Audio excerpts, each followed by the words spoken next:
गरीब को गरीब की तरह देखा केसीआर ने, इंसान को इंसान की तरह देखा, कभी मुस्लिम कभी हिंदू ऐसे नहीं देखा।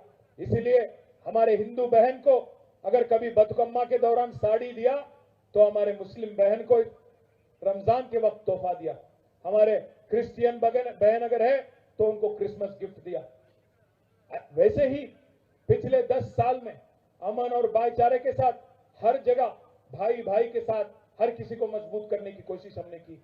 बच्चों के वास्ते तालीम 204 स्कूल आपके वास्ते तश्कील किए गए, जिनमें 1,32,000 बच्चे, एक बच्चे पे एक बच्ची पे आज 1,20,000 खर्च करके आपके बच्चों की अच्छी जिंदगी के वास्ते, आपके बच्चों की बेहतरीन काबिलियत के वास्ते केसीआर साहब ने जिद्दोजहद की।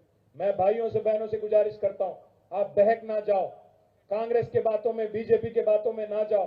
तेलंगाना के वास्ते एक पिता समान, एक बाप समान जो लीडर है हमारे केसीआर, ऐसे लीडर को हम खो गए। आज हर किसी के दिल में गम है। इसीलिए मैं कहता हूं, आगे जाके जब भी मौका मिले, जब भी फिर एक बार एकजुट होने की एक मौका अगर आए तो फिर एकजुट होते हैं, एक साथ चलते हैं। आपके जैसे सेक्युलर लीडर जोगू रामन्ना साहब के जैसे सेक्युलर लीडर जो है उनको भी जरूर फिर एक बार जिताना हमारी जिम्मेवारी है। AHA न्यूज को लाइक करें, शेयर करें और सब्सक्राइब करना ना भूलें।